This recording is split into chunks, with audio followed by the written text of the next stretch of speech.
Donnons la parole au représentant du Maroc. Monsieur le Président, permettez-moi tout d'abord de vous féliciter pour la tenue de ce débat ouvert au Conseil de sécurité sur un domaine qui revêt une importance capitale dans ces temps troubles de notre monde, compte tenu de la nature évolutive et complexe des menaces inhérentes au cyberspace. Je salue la participation émérite de Son Excellence le ministre des Affaires étrangères sud-coréen, Cho Tae-yul, du secrétaire général de l'ONU, M. Antonio Guterres, ainsi que des distingués briefers que je voudrais remercier pour leur exposé exhaustif. Le Maroc se félicite de son coparrainage en compagnie de 62 autres pays de la déclaration conjointe sur l'utilisation des technologies de l'information et de la communication, TICS, dans le contexte de la paix et de la sécurité internationale. Monsieur le Président, le Maroc a constamment plaidé pour davantage de coopération entre les États membres dans le domaine de la cyberspace et affirme son soutien aux initiatives établies sous l'égide des Nations Unies visant à établir un cyberspace sûr, sécurisé et résilient en tant que domaine commun et partagé qui devrait toujours préserver sa nature pacifique, prospère et qui tire pleinement avantage des opportunités qui se présentent grâce à une utilisation responsable des TICS. Face à un contexte géopolitique aussi complexe et peu prévisible, la communauté internationale est appelée à poser les jalons d'une transition numérique globale, durable et pacifique, qui restera conditionnée par nos efforts collectifs pour promouvoir la confiance mutuelle, la transparence, l'échange de bonnes pratiques, le renforcement des capacités, l'assistance technique à la demande des États parties en fonction de leurs besoins, la réduction des fossés qui se creusent entre les pays développés et ceux en voie de développement, dans le domaine des TICS et plus particulièrement le respect de la souveraineté nationale et de l'intégrité territoriale des États membres. Le Royaume du Maroc, sous la conduite éclairée de Sa Majesté le roi Mohammed VI, a été toujours un fervent défenseur de l'usage responsable des TICS, de la confiance numérique et de la digitalisation grâce à sa nouvelle stratégie nationale de cybersécurité 2030, qui se veut pour objectif de consolider les acquis obtenus et capitaliser sur les réalisations faites depuis 2012, date d'adoption de la stratégie nationale de cybersécurité,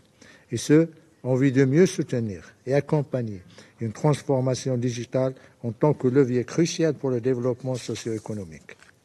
L'approche marocaine en matière de cybersécurité repose également sur la coopération internationale, y compris avec les pays frères amis arabes et africains, en vue de bénéficier des avantages et des opportunités que représente ce domaine vital de manière optimale dans le cadre de la coopération sud-sud et tripartite. Monsieur le Président,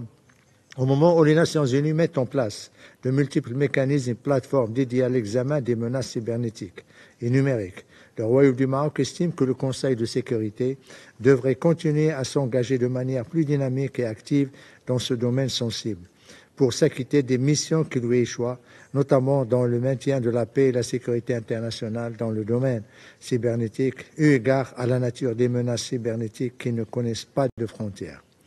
Nous considérons que le Conseil de sécurité pourrait se pencher davantage sur des discussions plus approfondies sur la définition et la priorisation des menaces cybernétiques posant un risque direct et permanent à la paix et la sécurité internationale, notamment en se focalisant sur 1. Les périmètres clés qui déterminent qu'une menace a été à un niveau alerte permettant son examen au Conseil de sécurité. 2. Les mesures à entreprendre pour prévenir l'escalade des menaces cybernétiques. 3. La tenue d'un débat annuel du Conseil de sécurité qui retrace les menaces émergentes dans le cyberspace. Et 4. La promotion d'une participation plus prononcée des femmes et des jeunes, du secteur privé, de la société civile et des académiciens, afin de permettre au Conseil de sécurité de rester informé des menaces émergentes dans le domaine des TICS et leur impact sur la paix et la sécurité internationale. Le Maroc souligne que la poursuite des discussions au sein du Conseil de sécurité sur les menaces cybernétiques offrirait à ce dernier l'occasion de jouer son rôle de premier plan dans l'élaboration de réponses orientées vers l'action et l'atténuation des menaces cybernétiques collectives auxquelles les États membres sont quotidiennement confrontés. Pour conclure, Monsieur le Président, nous estimons qu'il est temps de maintenir l'élan généré lors de cette dernière décennie au sein des Nations Unies, afin de préserver notre engagement collectif et constructif en faveur d'un cyberspace sécurisé, sûr et résilient. La cybersécurité et la cybercriminalité n'existent pas de manière isolée, mais ont des impacts étendus qui affectent l'ensemble de la communauté internationale de manière disproportionnée. Je vous remercie, Monsieur le Président.